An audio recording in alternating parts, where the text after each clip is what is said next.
대체할 수 없는 압도적 정통 경제 방송, 박근영의 데일리 힌트 시간입니다. 반갑습니다. 오늘은 9월 13일 추석 연휴를 앞둔 방송, 금요일 방송입니다. 서울은 비가 쏟아지다가 조금은 이제 비가 멈춘 것 같은데요. 남부 지방은 지금 비가 안 오죠? 네, 또 저도 오늘 저녁에 이 방송 끝마치고 바로 또 지방으로 출발을 합니다. 지방으로 내려가기 때문에 여러분들도 연휴 동안 또 지방 이동을 하시는 분들은 역시나 운전 조심하시고 또 건강 이렇게 드시는 거 너무 과식하셔가지고 또 갑자기 연휴 사이에 아프시지 않도록 조심을 하셔야 될 것 같습니다. 뭐 여러 가지 뭐 많이 힘들었던 9월 첫 번째 주에 이렇게 상당히 좀 힘들었죠. 지금은 조금 소강 상태이긴 하지만 너무 많이 부침이 또 있었기 때문에 좀 이렇게 휴가 기간 동안 며칠 쉬는 동안 좀 리프레시도 하시고 체력도 좀 올리시고 맛있는 것도 많이 드시면서 이렇게 같이 한번 준비를 또 9월달, 10월달은 괜찮을 것 같아요. 시간이 또 괜찮을 것 같기 때문에 9월을 잘 넘기면 또 10월에 기회가 있지 않을까 싶습니다. 그런 것들 잘 준비를 하시면 좋을 것 같습니다. 이게 뭐고 모르겠다님, 박 부장님 측면은 D라인이네요. 안 그렇습니다. 지금 옷 때문에 그렇고요. 와서 보시면, 저를 실물을 보시면 D라인이 아니라는 걸 아실 수가 있기 때문에 너무 그렇게 생각하시면 안 되고요. 네, 생각하시면 안 되고, 제가 좀 이제 추가적으로 이제 좀 운동을 하고 싶어서 지금 아마 추석 지나고 제가 운동 계획을 좀 세웠거든요. 그래서 운동 계획을 뭘 할 거냐? 복싱을 할 거예요. 복싱. 제가 지금 근력도 좀 키워야 될 것 같고 여러 가지 좀 몸을 좀 만들고 싶어가지고 복싱을 좀 시작하려고 지금 준비하고 있습니다. 그래서 여러분들도 뭔가 한 가지 한번 즐겁게 할 수 있는 거 한번 찾아보세요. 저는 복싱으로 정했어요. 그래서 좀 재밌을 것 같고 그렇게 한번 몸을 좀 또 만드는 그런 기획을 또 하고 있습니다. 하얀이야님, 한귀동님 쭉쭉쭉 들어오셨고요. 많이 들어오셨네요.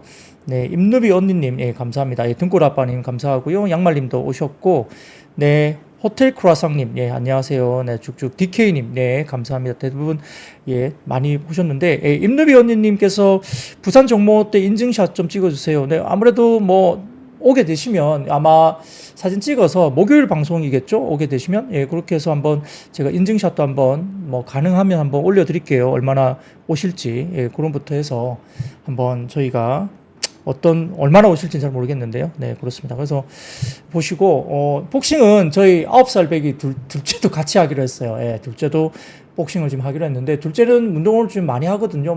학원도 많이 다니는데 운동을 지금 수영하고 태권도, 그 다음에 축구, 그 다음에 이번에 좀 복싱하고 싶다고 그래요. 복싱, 이런 것까지, 지금 운동을, 운동을 한 4개 정도 하네요. 운동을 하고 싶다고 그래가지고, 제가 간다 그러니까 따라온다고 합니다. 그래서 자기도 복싱 시켜달라고 또 그래서, 그렇습니다. 그래서, 전체적으로 지금 운동을 좀 준비하려고 합니다.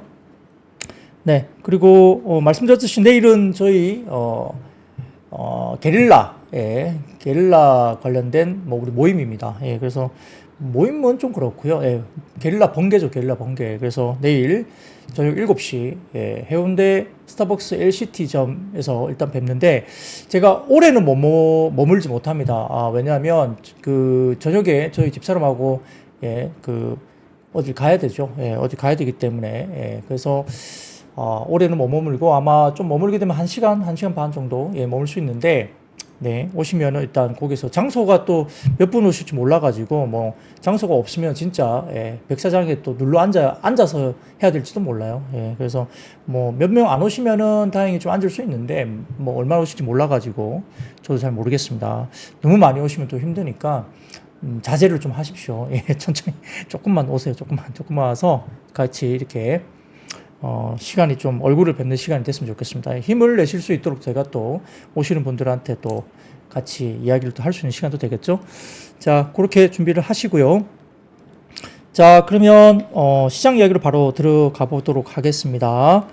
자, 코스피는 약보합 출발을 보였습니다. 장 초반 전일 마이크론 급락 영향 때문에 반도체 하락 출발한 가운데 자동차와 비철금속, 조선과 조선기자재, 해운, 보안, 엔젤산업, 우주항공, STO, 증권은행, 보험과 건설 등 상승 출발했습니다.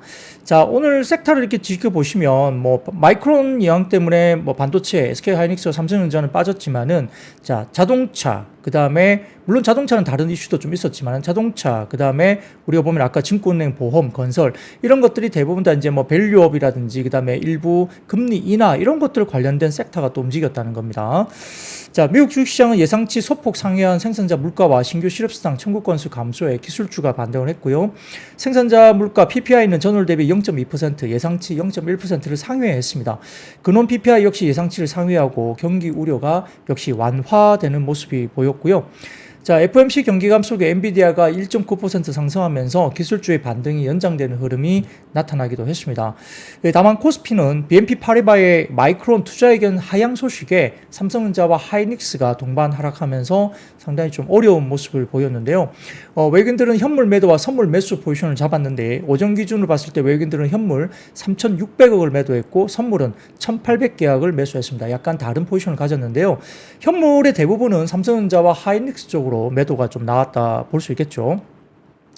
MBK 파트너스와 영풍의 고려아연 공개 매수 추진에 해당 주 영풍과 고려아연이 장중 20% 이상 급등하는 모습도 보이기도 했고요. N달러 환율은 141엔까지 다시 N화가 강세가 나타나면서 역시 차주의 다음 주입니다. BOJ를 앞두고 약간 경계감이 우려가 커지고 있는 모습이 나왔고요. 추석의 수급 공백이라든지 그 다음에 FMC, BOJ 등의 주요국 통화정책회의를 다음 주에 앞두고 일단 반도체가 또 하락하면서 지수 상방이 상당히 제한되는 모습이었습니다.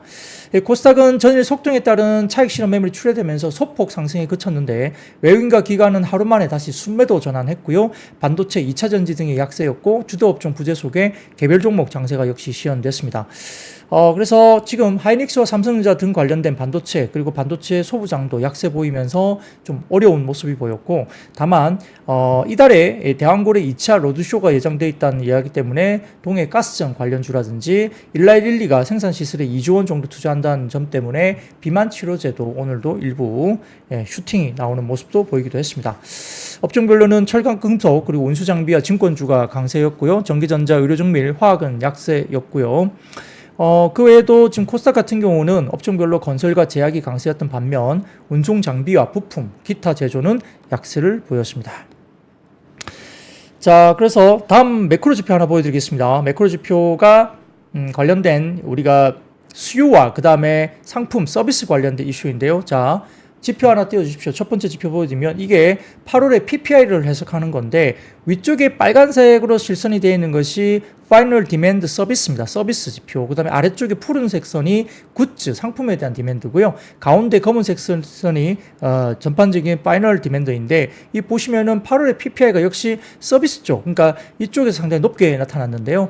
의료 부분에 있어서는 뭐 거의 비슷하게 플랫하게 나타났다고 평가를 할 수 있는데 실질적으로 지금 금융 부분에서 지금 소비자 대출이라든지 그다음에 자산관리 증권 중개가 상당히 많이 올라왔고 보험 쪽도 상당히 많이 올라온 걸로 보입니다. 그래서 전반적으로 PCA 관련 항목들은 상당히 좀 매파적인 어떤 성향을 보이는 그런 지표들이 나왔다는 거고 전일 CPI 재료에 PPI까지 더해지면은 8월에 PC 물가 지표 가격 지표가 조금 높게 나올 수도 있다. 약간 경계를 해야 되는 그런 모습도 나올 수도 있다는 점. 어제 PPI에 대한 항목을 봤을 때 해석을 그렇게 할 수 있다. 이렇게 보입니다.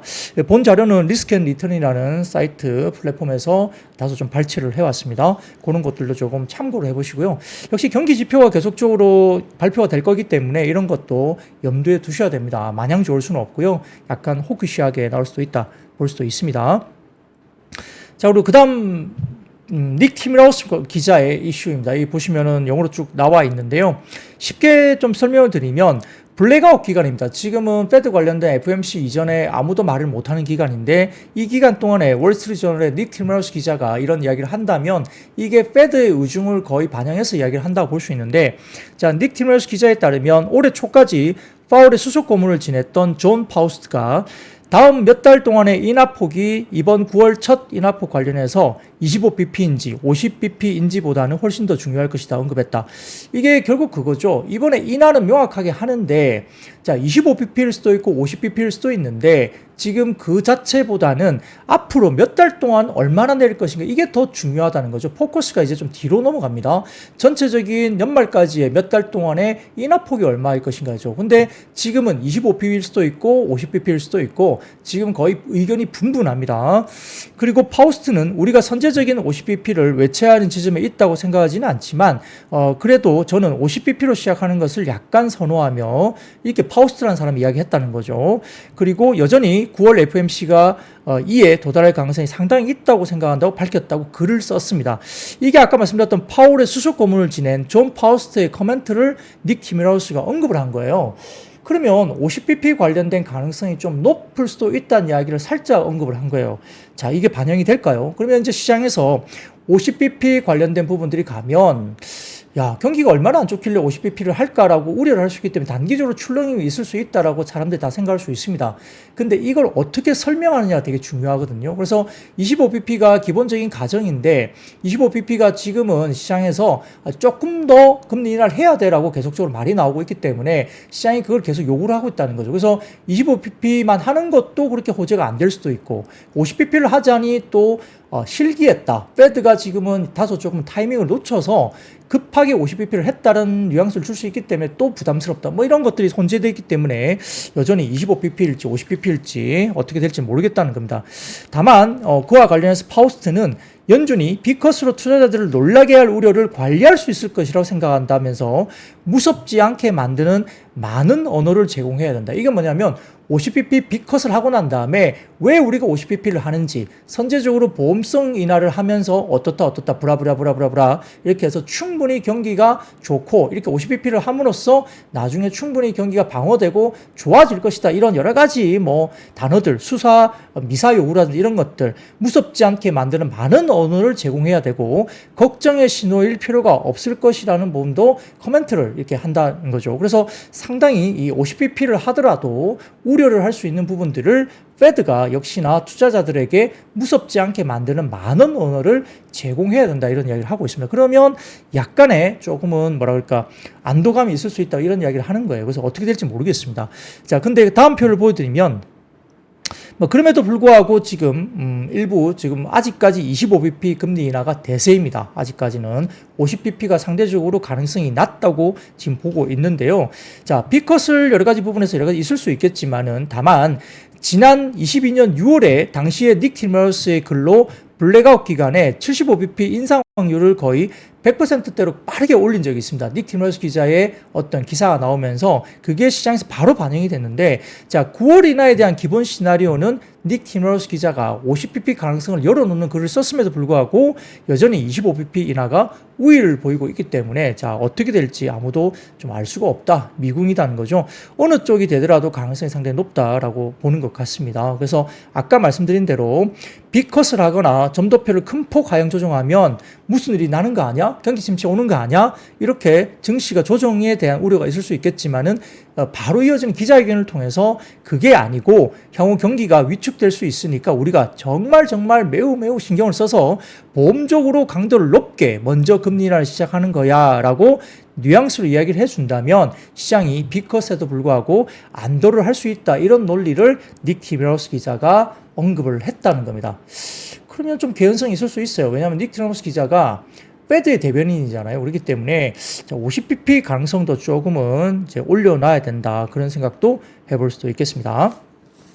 자, 그러면 경기가 부러질 거냐? 이거 좀 보여드릴게요. 골드만삭스에 대한 주장이긴 합니다만 경기를 보는 입장입니다. 자, 그 다음 자료 좀 보여드리면 미국의 GDP 그로스 성장률에 대해서 지금 24년 2.7%까지 지금 성장 관련된 부분을 보고 있는 것 같고요. 컨센서스는 2.3%입니다. 그리고 25년도에는 2.3%대로 여전히 미국의 실질 GDP 성장은 2% 중반 정도로 역시 골드만삭스는 보고 있다. 아직까지 경기 침체를 전혀 예상하고 있지 않다는 거고요. 그 다음 표 보여드리면 중요한 표입니다. 이 보시면은 미국의 실업률 부분인데요. 자, 보시면은 이 도표 가운데 회색 음영 부분이 있었던 때가 리세션, 경기 침체였습니다. 그래서 대부분 뭐가 공통적입니까? 이 표를 보시면 뭐가 공통적이에요? 이 표에서는 공통적인 것이 실업률이에요. 파란색 실선이 실업률인데 실업률이 막 튀어올라요. 10% 넘는 적도 있고요. 실업률이 뭐 7%, 8%막 이렇게 실업률이 치솟았을 때가 대부분 경기 침체였거든요. 근데 지금 실업률 보세요. 현재 실업률이 4.2%입니다. 지금 끝에 보시면. 근데 골드만삭스는 내년 정도의 실업률 예상치가 4%대로 다시 실업률이 하향 안정화될 것으로 보고 있습니다. 그래서 이 지표만 놓고 본다면 실업률을 봤을 때는 지금 경기 침체로 갈 확률이 지금은 높지 않다라고 보는 게 맞겠죠. 물론 이거는 변할 수도 있겠습니다만 현재 구간을 본다면 경기 침체로 갈 가능성을 높게 볼 수는 없다 이렇게 보는 것 같습니다. 자, 그리고 그 다음 표를 보시면 코어 CPE 이 부분인데요. 역시 이것도 빠질 거로 봤어요. CPE 부분들이 쭉쭉쭉 빠질 걸로 봤고, 역시 이 잘 보시면 코어 PCE가 2%대 밑으로 25년도, 26년 내려가면 내려갈 것으로 봤고요. 서비스 부분도 점점점 내려갈 걸로 봤습니다. 그리고 굿즈, 상품에 대한 부분들은 재화 부분은 약간 마이너스권에서 살짝 돌아서는 걸로 보이는데, 어쨌든 전반적으로 봤을 때는 25년 포캐스트가 코어 PCE 인플레이션이 역시 2%대로 전년비 대해서 역시 내려가는 쪽으로 안정적으로 본 것 같습니다. 자, 그리고 그 다음 표 보여드리면 역시 이게 뭐냐면 패드 커츠 한 뒤에 흐름인데요. 자, 위쪽으로 올라가는 푸른색 실선은 역시 패드 컷 뒤에 경기 침체가 없었던 경우고, 아래쪽으로 내려오는 회색 부분들은 S&P 500이 금리 인하 이후에 빠지는 부분인데, 이것은 경기 침체가 왔을 때 부분에 대해서 주가들이 빠지더라 이렇게 보면, 그래서 결국은 금리 인하 자체가 방향성을 어떻게 결정하는 게 아니라 금리 인하를 한 다음에 침체가 오느냐 아니냐, 그에 따라서 상방이냐 하방이냐 이런 것들이 확실히 방향성이 나타날 것이다 이렇게 보고 있는 것 같고요.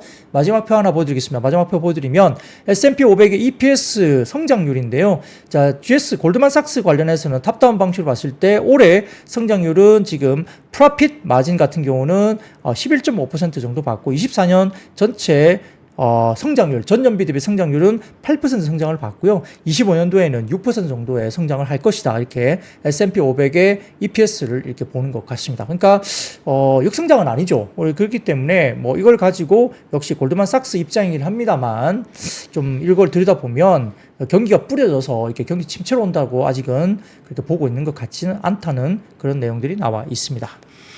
상당히 좀 매크로 지표 가운데 여러 뷰가 있을 수 있어요.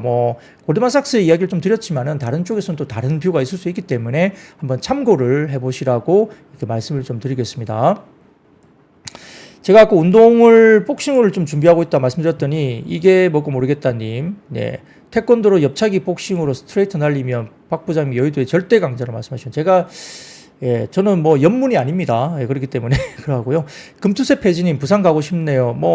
정말 다음에 기회 있을 때 부산 아니더라도 서울에서도 한번 할 수 있겠죠. 네, 그렇게 말씀하시면 되고요. 네, 수시아님, 네, 안녕하십니까. 이렇게 오시면 될 것 같고, 물풍선님, LCT 스타벅스는 평소에도 자리가 거의 없습니다. 그럴 가능성이 크죠. 그래서 제가 고민이에요. 어떻게 해야 될지. 지금 아직도 머릿속이 정리가 안 됩니다. 네, 그렇다고 보입니다. 네, 그렇게 볼 수 있겠고요. 오늘의 최선님, 예, 부장님, 부산 장소 다시 알려주세요. 네. 해운대 앞바다에 있는 LCT, 스타벅스 LCT점인데, 그 앞에서 기다려야 될 것 같아요. 장소가 아마 앉을 자리가 있는지 저도 좀 모르겠습니다. 저도 진짜 모르겠어요. 또 몇 분이 오실지도 모르겠고, 그렇기 때문에 많이 오시면 큰일 나요. 많이 오시면 안 돼요. 네, 그렇습니다. 대부분 다 그렇게 보시고, JWL님, 장중, 엔화 강세 조심하세요. 이렇게 말씀 주시는데, 그게 굉장히 공감이 가는 말씀입니다. 엔화 강세가 넘어가면 확실히 국내 시장도 마찬가지고 막 빠지거든요. 일본 시장도 마찬가지입니다. 장중에 엔달러 환율 관련 흐름들을 계속 보면서 저도 보고 있는데, 그렇게 좀 보시면 좋을 것 같고요. 상당히 어려운 또 흐름들이 엔화의 흐름에 따라서 시장이 왔다 갔다 할 수 있기 때문에 굉장히 어렵겠죠. 스칼라님, 클럽 말씀하시는데 맞습니다. 내일 제가 잠깐 게릴라 번개 이후에 오래 있지 못한 이유는 저희 와이프하고 클럽을 가야 되기 때문에 시간이 많지 않습니다. 그래서 여러분 그 정도 양해해 줄 수 있죠? 잠깐 뵙고 아주 몇 시간 이렇게 같이 있긴 좀 힘들고요. 클럽과 준비를 해야 되기 때문에 그런 것들 양해를 부탁드리겠습니다. 네. 자, 그러면 그렇게 말씀드리고요. 뿔난 천사님, 부산 오시나요? 네, 내일 부산에서 뵙기로 했잖아요. 게릴라 번개. 아이스 아메리카노로 통일하겠습니다. 한 서너 명 오시면 좀 좋은 거 이렇게 사드릴 수 있고요. 조금 숫자가 많으면 아이스 아메리카노로 통일하고요. 장소를 좀 옮길 수도 있기 때문에 LCT에서 한 15분 정도 조금 기다려야 될 것 같습니다. 한 7시에서 7시 15분까지 그 정도 좀 기다렸다가 조금 인원이 조금 뭐 생각보다 조금 오시면은 아마 그 스타벅스에 앉을 수가 없기 때문에 아마 옆에 있는 다른 카페로 좀 이동할 수 있으니까 예, 그런 부분들 조금 고민이 됩니다 지금. 그래서 너무 오랫동안 거기 있을 수가 없을 것 같고요. 아무튼 뭐 모르겠습니다. 내일은 현장에서 그냥 오시는 거 보고 예, 판단하겠습니다. 네. 폴 마이너님, 부산에 클럽 뭐 있지? 많습니다. 네. 새벽까지 아마 할 거예요. 네. 내일 아마 그렇게 볼 거고요. 뿔란천사님, 게릴라 콘서트 아닙니다. 제가 내일 선저였고 뛰어 그런 뭐 드라마 찍은 거 아니에요. 제가 거기서 뭐 노래 부를 일은 없고요. 그냥 게릴라 번개입니다. 예. 아이스 아메리카노 한잔 하는 거죠. 네, 그렇습니다. 예. 시간은 7시입니다. 내일 저녁 7시. 뭐 그렇습니다. 노래는 다음에 할 기회가 있겠죠. 예, 노래 제법 잘 합니다. 네. 할 수 있는 어떤 그런 기회가 오면 한번 부를 수 있겠는데, 네. 다음에 한번 그거는 한번 보시죠. 네. 자, 그러면 섹터로 한번 넘어가 보겠습니다. 섹터로 넘어가면 역시 오늘 반도체 쪽인데요. BNP 파리바 애널리스트 칼 에커먼은 분석 노트에서 마이크론 추천 의견을 매도로 두 단계를 낮추었습니다. 실제로 매도죠. 가격을 굉장히 낮게 맞추었는데요. 목표 주가는 기존에 140달러에서 67달러로 그냥 반토막 내놨죠. 이건 거의 횡포 아닌가요? 이 정도 리포트면. 이건 좀 이야기가 이렇게까지 할 수 있나 싶을 정도인데요.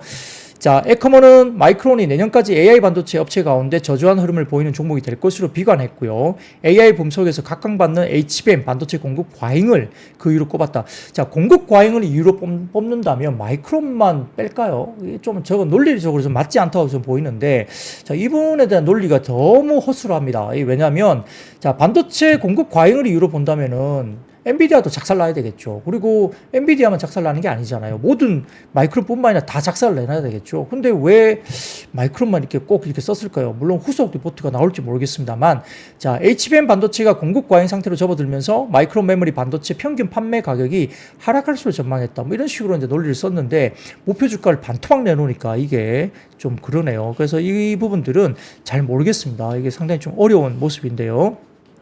자, 그래서 다음 표를 보여드리면 관련된 마이크론 관련된 리포트 내용인데 이건 참고하시라고 보여드리는 거고, 자, 이 부분에 대해서 상당히 좀 어려울 수 있어요. 또 글자도 작기 때문에 지금 휴대폰으로 보시는 분들은 아마 잘 안 보실 겁니다. 그래서 시내 자료실에 들어가서 제 원고를 다운로드 받으시면 아마 보실 수 있을 것 같고요. 그거는 한번 참고를 해보시면 좋을 것 같고, 근데 이 내용 중에 지금 메리츠증권에서 반박하는 말씀을 좀 주신 게 있는데, 자, 그러면 이 부분에 대해서 제가 다시 한번 말씀드리겠습니다. 메리츠증권에서 뭐라 그러냐면, BNP 파리바에서 마이크론 투자 의견을 이렇게 냈는데, 자, 주요 근거가 아까 말씀드렸던 25년 HBM 공급 과잉 우려로 이제 근거를 잡았다는 거죠. 근데 해당 보고서에서 놀랍게도 25년 내년에 HBM 수요를 WSPM 기준은 뭐냐면 이게 Wafer Starts for months라는 그런 개념인데 반도체 생산을 위해서 한 달간 투입되는 웨이퍼 양입니다. 그래서 WSPM 기준 168K 정도로 수요를 잡았다고 가정을 했다는 겁니다. 아까 보여드린 그 자료에 보시면 그렇게 나와 있어요. 근데 올해 같은 경우는 그 가정이 WSPM 기준 132K 정도로 가정을 했는데, 근데 말입니다. 이게 논리적으로 맞지 않다는 거예요. 왜냐하면 이미 올해 하반기에 이미 WSPM 기준 250K가 이걸 넘는 HBM이 이미 솔드 아웃입니다. 그렇기 때문에 이게 전혀 언급이 안 돼 있어요. 그러니까 전혀 엉뚱한 걸 갖고 와가지고 뭐 내년에 공급 과잉이 어떻고 수요가 안 된다 이렇게 말을 했는데 이미 WSPM 기준 250K가 이미 솔드 아웃입니다. 25년 기준으로. 그렇기 때문에 이 해당 보고서 BNP 파리바에서 낸 25년 기준 WSPM 기준 168K 수요를 봤다는 거는 근거가 없어요. 그렇기 때문에 좀 근거가 너무 말도 안 된다는 거고요. 그리고 그 내용을 전체적으로 봤을 때 뒷단에 여러 가지 내용에 대해서 네 가지의 그 어떤 HBM의 어떤 수요 관련된 부분에서 공급 초과를 이야기했는데, 네 번째 뭐가 있냐면 삼성전자가 어마어마한 HBM 물건을 내놓을 것이다. 어마어마한 물건을 내놓을 것이다. 그리고 어마어마한 성능을 가진 아주 드라마틱하게 좋은 성능을 가진 삼성전자에 뭐가 나올 것이다. 이렇게 가정을 했던 게 네 번째 이슈였습니다. 그래서 약간 이거를 좀 보수적으로 봐야 되지 않느냐. 삼성전자가 제가 삼성전자 나쁘다는 건 아니지만 현재 기술적으로 봤을 때 조금 삼성전자가 어마어마한 어떤 성능을 가진 HBM을 내놓을 거라고 단정을 짓는 것은 현재까지는 조금 보수적으로 봐야 된다. 근데 그걸 논리로 공급이 엄청나게 이제 광이 될 것이다 이렇게 보는 것이 지금 맞는 것이냐. 아직까지는 하이닉스의 기술력이 조금 더 앞서 있고 공급을 잘하고 있고 삼성전자가 물론 어느 시점엔 따라잡을 걸로 저도 봅니다. 긍정적으로 보는데 부정적으로 볼 건 아닙니다만 삼성전자가 어마어마한 뭔가를 내기 때문에 뭐 공급 강화해야 된다 이런 논리를 펴기에는 아직까지 삼성전자가 뭔가 확인해주고 보여준 게 아직은 좀 없다는 논리입니다. 그렇기 때문에 그렇게 가지고 공급 강의를 가지고 마이크론 물론 뭐 제가 마이크론을 옹호할 리도 없지만 $140짜리를 뭐 거의 반토막 내는 목표 주가를 낼 필요가 굳이 있겠느냐 뭐 이런 생각을 해보는 거죠. 그래서 약간 아까 말씀드린 BNP 파리바 관련된 쪽의 리포트가 논리가 없다. 저는 그런 생각이 좀 드네요. 그래서 물론 이제 뭐 공급 과잉에 대한 이슈는 일부 국내에 모 애널리스트 분도 25년 관련해서 공급 과잉 이슈가 1분기에 나타날 수 있다는 이야기를 하고 계신 분이 있죠. 지금 있는데 가봐야 되죠. 가봐야 됩니다. 그건 잘 모르겠어요. 저는. 그래서 그 부분들은 여러 가지 부분에서 공급 과잉으로 보기에는 아직까지는 조금 너무 나가는 거 아니냐 이런 생각은 좀 듭니다. 그래서 어느 정도 수율 문제도 있기 때문에 자 HBM4라든지 이렇게 넘어가면 HBM3, 12단, 4 이렇게 넘어가면 수율 문제가 과연 그렇게 엄청나게 수율이 잡힐까? 이 부분도 고민을 해야 됩니다. 뭐 그렇기 때문에 아직까지 이 부분은 좀 과한 리포트가 아닐까 그런 생각도 해봅니다.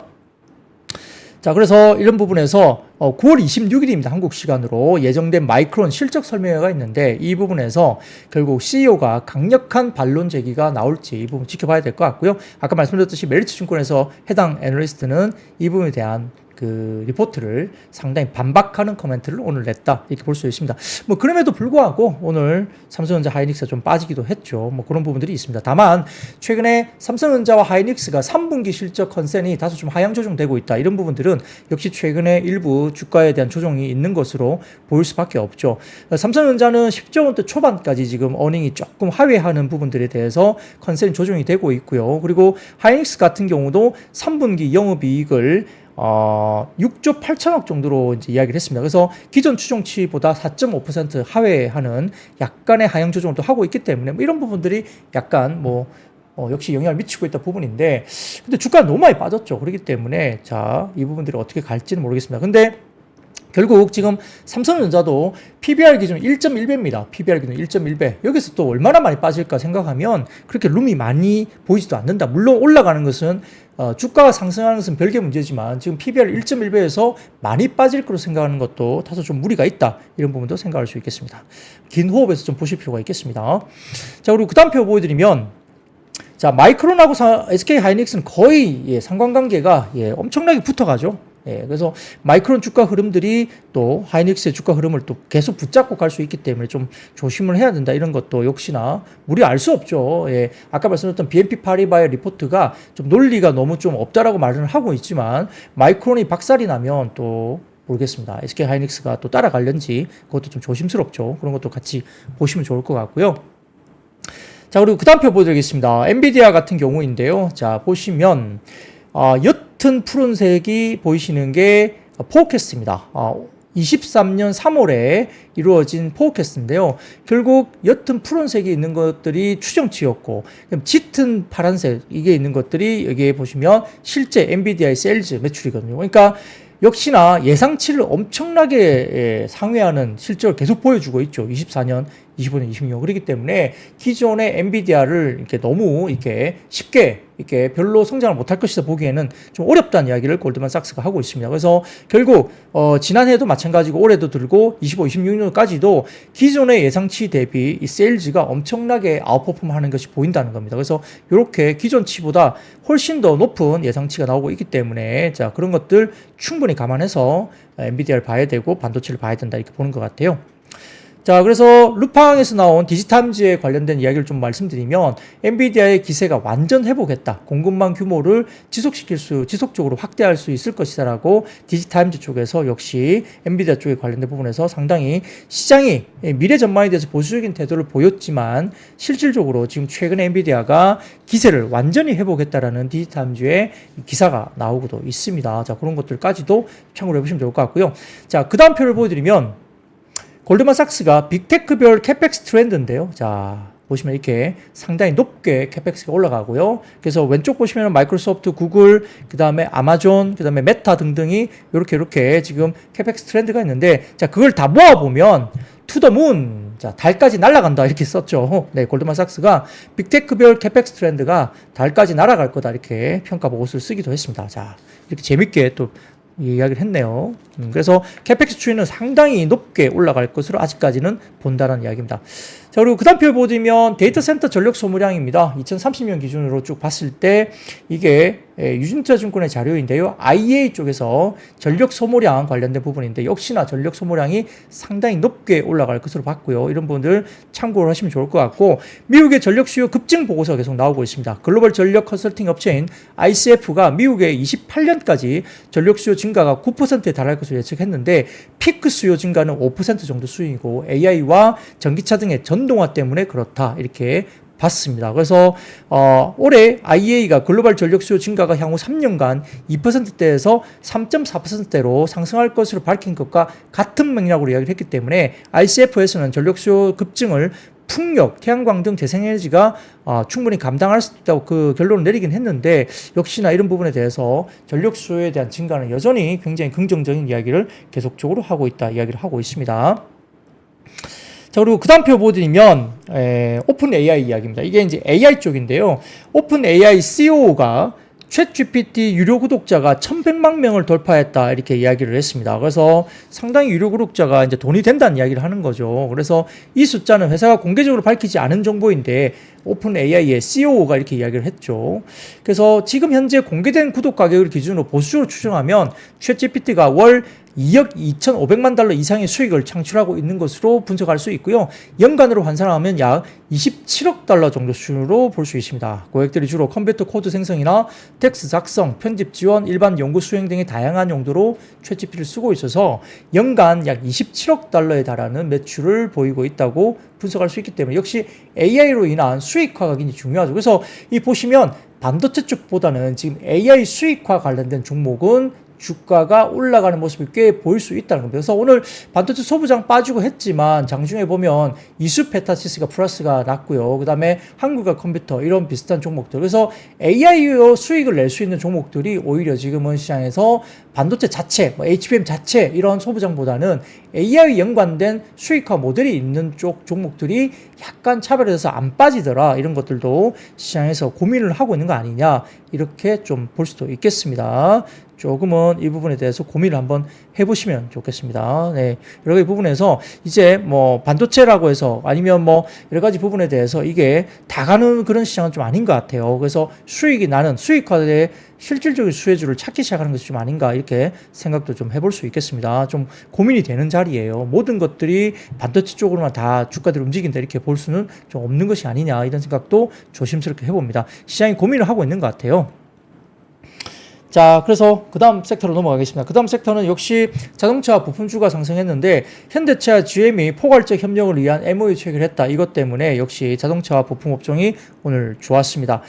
양사의 잠재적인 협력 분야가 승용과 상용 차량이 이제 내연기관, 친환경 에너지, 전기 수소 기술의 공동 개발, 생산 등에 있다고 볼 수 있는데 역시 이 부분에 대해서 양사가 약간 겹치는 부분들이 그렇게 많지 않다는 평가를 많이 받고 있죠.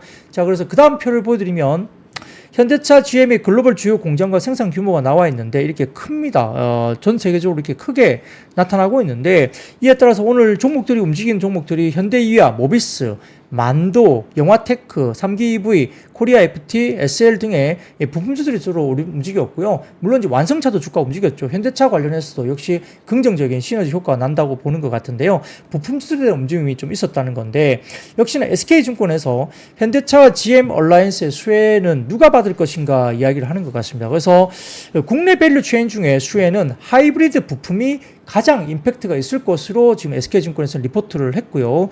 여기에 따라서 관련된 쪽의 이야기는 역시 종목 가운데 현대차 하이브리드 밸류체인 기업인 코리아 FT, 그 다음에 세방산업 등이 GM 하이브리드 차량으로 공급하게 되면서 판매량 증가 가능성이 열린다는 거고 그 외에도 지금 영화테크 같은 경우도 GM 쪽에 매출이 같이 있기 때문에 또 이야기가 나오고 있고 SL 같은 경우도 지금 이야기가 수혜주로 거론이 되고 있는 종목들로 있습니다. 그래서 부품주에 대한 흐름들이 상당히 좀 주목을 받고 있는 것이 아니냐 이런 생각을 해볼 수도 있겠습니다. 자, 그래서 그 다음입니다. 지금 그 다음 세 번째 섹터는 조선과 조선기자재인데 역시 SK증권의 보고서를 이야기하면서 이 조선주 실적에 대한 부분에 대해서 방향성은 크게 달라지지 않을 것이다 이야기를 했습니다. 그래서 상선 물량 그리고 하반기에 LNG 투자 확대 모멘텀에 인해서 높은 레벨의 백로그 유지가 가능할 것으로 분석을 했고요. 27년에 이어서 지금 28년 인도슬롯 타이트해지면서 신조선가 지수 상승세는 계속적으로 이어질 가능성이 높다라고 분석 보고서를 냈습니다. 자, 다음 표를 보여드리면 조선 3사의 수주잔고와 평균 PBR인데 수주잔고가 왼쪽 보시면은 회색 음영 부분인데 수주잔고가 과거에 2008년에서 10년 사이에 수주잔고가 피크를 찍었을 때 그때하고 거의 비슷하게 잔고가 올라가고 있다는 점, 그리고 지금 오른쪽 보시면 신조선가 지수가 빨간색으로 평가되는 부분들이 지금 나오고 있는데 수주잔고 커버 가능 연수가 지금 점점점 이제 또 올라가고 있다는 거죠.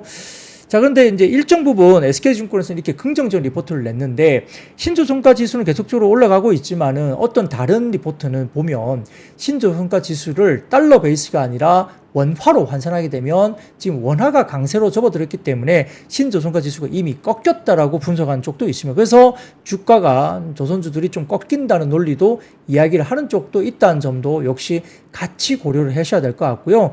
그런 부분도 역시 최근에 조선주가 꺾일 때 그런 논리로 설명하는 리포트도 있다는 점. 지금 SK증권의 리포트는 신조선가 지수가 계속 올라가는 쪽으로 이렇게 평가를 했습니다만 그 리포트는 원화 기준 환산을 하면 이미 꺾였다. 일부 꺾였다라고 이야기를 하는 쪽도 있기 때문에 그렇고요. 최근에 조선업종들은 일부 파업 영향도 좀 있었기 때문에 약간의 흐름들이 좀 우려가 있었다는 것도 같이 이야기를 할 수 있습니다. 자, 거기다가 최근에 조선주가 좀 꺾인 이유가 중국 내 상장 조선사인 CSCC 홀딩스, 이게 중국 선박공업 주식 유한공사가 있는데 주식 교환을 통해서 CSIC 리미티드, 그러니까 중국 선박 중공 주식 유한공사라고 있습니다. 이걸 합병한다고 발표했습니다. 그러다 보니까 중국 내에서 이렇게 대형사가 합병을 하면 LNG 선에 대한 어떤 뭐 집중도 이렇게 높아질 수 있기 때문에 상당히 우려가 많다. 이런 이유도 있었거든요. 근데 이제 삼성증권에서는 그와 관련된 부분에 대해서 한국의 전체 조선업종에 미치는 영향은 크지 않을 것이다 또 평가도 했습니다. 그래서 중국 업체가 이게 합병을 하면서 우리의 위협을 줄 수 있다 이런 이야기를 했지만, 자, 이 그룹의 합병은 오래전부터 진행된 만큼 업황의 측면에서는 새롭게 바뀔 부분은 크지 않다라고 삼성증권에서는 분석을 했습니다. 왜냐하면 이렇게 CSCC와 그 다음에 CSIC의 그룹의 합병이 되면서 국내 조선사에 상당히 좀 우려를 낳았던, 그리고 종목이 관련해서 조선주들이 조정이 나왔던 하나의 이유로 들었었기 때문에 이에 대해서 이야기를 삼성증권에서는 영향이 그렇게 미치지 않고 미미할 수 있다. 그래서 주가 조정이 나온다면, 1호 인해서 주가 조정이 나온다면 한국 조선사들은 저가 매수 기회로 합리적으로 활용하는 것이 중요하다. 그렇게 말을 했습니다. 그래서 조선주와 오늘을 일부 조선기자재 쪽도 주가들이 움직임이 있었다고 볼 수 있습니다. 자, 네 번째 소식입니다. 미국 하원이 중국의 배터리 부품의 장착 전기차 세액 공제 배제 법안을 처리한다는 소식 때문에 일부 관련주를 상승을 했는데요. 미국 하원이 중국 관련 부품이 포함된 배터리를 장착한 전기차는 세액 공제 혜택 대상에서 아예 제외하는 법안을 현지 시간 12일 가결한 것으로 전해졌다, 이렇게 이야기됐습니다. 그래서 역시나 한국 기업들의 대미 수출에도 일정한 영향을 미칠 수 있고 전망했기 때문에 3기 EV, 코이즈, 영화테크, 에코프로 머티, 그다음에 에코앤드림 이런 종목들도 2차 전지 관련 일부 종목들이 주가들이 올라왔는데요. 뭐 개인적으로 에코프로 머티나 그다음에 에코앤드림 같은 경우는 상당히 괜찮을 것 같습니다. 이런 종목들은 양극재 쪽보다는 오히려 이런 종목들이 훨씬 더 나아 보이고요. 오히려 양극재보다는 셀업체, 그러니까 LG 엔솔이나 그다음에 삼성 SDI 이런 종목들이 오히려 좀 편안하게 매매를 또 할 수 있는 바닥권에서 좀 이렇게 긍정적으로 접근 가능할 쪽이 되지 않을까, 이런 생각도 좀 해볼 수 있겠는데요. 다만 이제 최근에 리튬 이슈가 좀 있었죠. 그래서 리튬 관련주가 튀기도 했는데 CATL에서 뭐 관련된 장시성 리튬 사업 중단이 리튬 업계에 미치는 영향 관련해서 코멘트들이 많이 나오고 있는데, 자, 이걸 좀 말씀드리면 UBS가 이 CATL 관련된 부분에 대해서 장시성 리튬 사업 중단을 했기 때문에 UBS는 24년 리튬 가격이 약 11%에서 23% 가격이 상승될 것이다, 이렇게 봤죠. 그렇기 때문에 상당히 좀 긍정적으로 봤습니다. 그래서 UBS 관련된 리포트가 나오면서 리튬 가격이 튀었고 선물 가격이 튀었고 거기에 따라서 리튬 관련주가 튀기도 했는데, 다만 골드만삭스 입장에서는 리튬 가격의 단기 상승, 그러니까 이게 튀긴 튀겠지만 단기적으로 올라갈 것이고 일시적으로 공급 과잉 우려를 완화시킬 수 있다라고 평가를 했지만 굉장히 보수적으로 봤어요. CATL의 글로벌 공급 감축 영향 전망은 올해는 3.9% 그리고 25년은 2.5%가 될 것으로 추정한다라고 봤는데 그럼에도 불구하고 골드만삭스는 리튬 사이클 장기 전망은 여전히 부정적으로 언급을 했습니다. 글로벌 탄산 리튬 시장 공급 과잉이 24년에는 26% 정도 공급 과잉이고 25년은 공급 과잉이 57%까지 이를 것으로 봤다는 겁니다. 그래서 골드만삭스는 리튬 가격의 가격 상승이 상당히 단기적으로 제한될 것이다. 오히려 공급 과잉이 25년도에 더 심해질 것이라고 역시 보고 있고요. 탄산 리튬의 한계 비용은 약 9,000달러에서 톤당 9,000달러에서 10,000달러 정도 수준인데 자, 이런 것들에 관련해서 아직까지는 수급적인 어떤 부분의 근본적인 변화를 촉진시킨 데에는 여러 가지 개발 프로젝트의 삭감에 더 많은 관심이 쏠릴 것이다. 보수적으로 본 것 같습니다. 굉장히 보수적으로 본 것 같고요.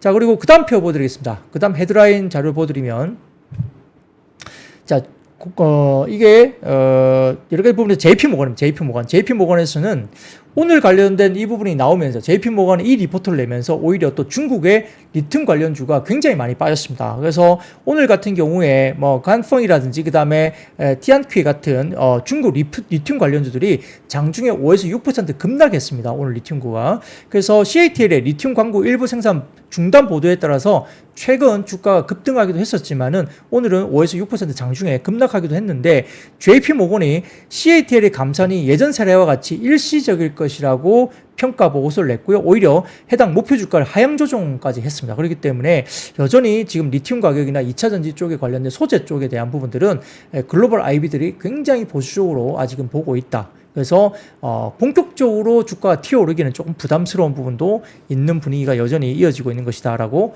평가를 할 수도 있겠습니다. 자, 그러면 그 다음 섹터입니다. 그 다음 섹터는 오늘 MBK의 고려아이언 지분 경쟁 참여 소식에 관련주들이 급등했는데요. 자, 여기에 대해서 메리츠증권의 자료를 보자면 자, 고려아이언 지분 일부에 대한 주식 매수 청구권, 콜옵션을 부여받는 형식으로 이렇게 MBK 파트너스가 이야기를 하고 있는데 최종적으로 MBK 파트너스는 영품 및 장시일가 보유 지분 33.13%의 절반을 보유하게 될 것으로 예상한다고 평가를 했습니다. MBK 파트너스와 정형진 영품 고문, 과반 지분 확보를 통한 갈등 종식 의지가 강한 것으로 판단된다고 이야기를 했고요. 지분율 대결 구도를 본다면은 영풍 측이 33.13% 그리고 고려아이언 측이 33.99%인데 자사주 2.39%와 국민연금 지분 7.57%를 제외하고 실질 유통 물량은 22.92% 수준으로 보았습니다.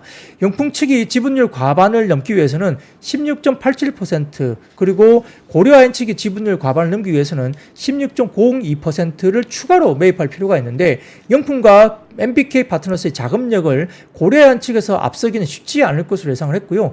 하지만 국민연금 보유 지분의 매물 출회 가능성이 낮다고 가정하면 영풍 측이 지분율 과반을 넘기는 것을 막기 위해서 고려아이언 측이 우선적으로 유통 물량 22.92% 중에 약 6.05% 지분 취득이 필요한 상황입니다. 그래서 반대로 고려아이언 측이 지분율 과반을 넘기는 것을 막기 위해서 영풍 측에서는 6.9%를 지분을 추가로 취득해야 되기 때문에 이 MBK 파트너스 영풍 측 각각 공개 매수를 통한 추가 지분 확보가 예상될 수밖에 없고 고려아이언 측은 100기사의 추가 지분 매입이 유력하다고 봤습니다. 그렇기 때문에 지분율 경쟁 제점으로 인해서 단기간 주가 변동성이 상당히 좀 확대가 예상될 수밖에 없다라고 메리츠증권에서는 이야기를 하고 있습니다. 그래서 관련된 종목들 흐름들이 어떨지 좀 봐야 되겠죠. 굉장히 많이 오늘 튀었습니다. 장중에. 그렇게 메리츠증권은 평가를 했습니다.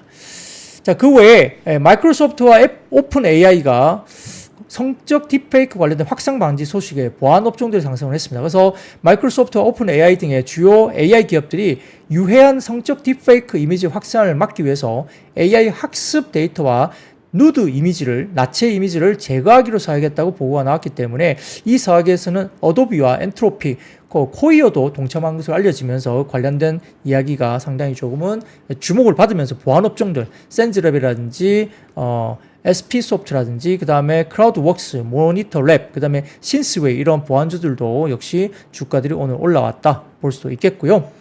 자, 그 다음입니다. 오늘 9월 넷째 주에 밸류업 지수 발표 기대감이 있습니다. 관련해서 관련된 종목들이 주가들이 올라왔는데 그러니까 특히나 금융업종들이 여기에 반응을 하고 있고요.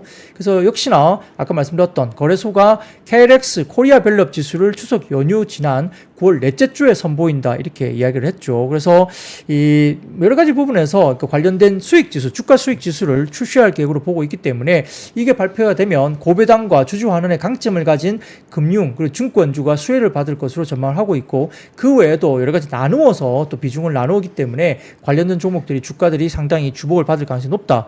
그래서 금융주 말고 다른 쪽으로 좀 확산될 수 있다는 이야기가 계속 나옵니다. 여기에 따라서 키움증권에서 다음 자료 띄워주시면 코리아 밸류업 지수 예상 편입 종목을 선별해야 된다 이렇게 나오면서 관련된 종목들을 선별을 좀 했습니다. 그래서 이 자료를 본다면 어디가 나왔냐면 에너지 섹터 부분에서는 HD 현대 그리고 소재 부분은 고려아연과 금호석유 풍산 그리고 지금 산업재 같은 경우는 현대글로비스와 현대엘리베이 그리고 LG와 CJ 그리고 경기 민감 소비재는 현대차와 기아차 그리고 필수 소비재는 KTNG 그리고 금융 같은 경우는 쭉 나와 있고요.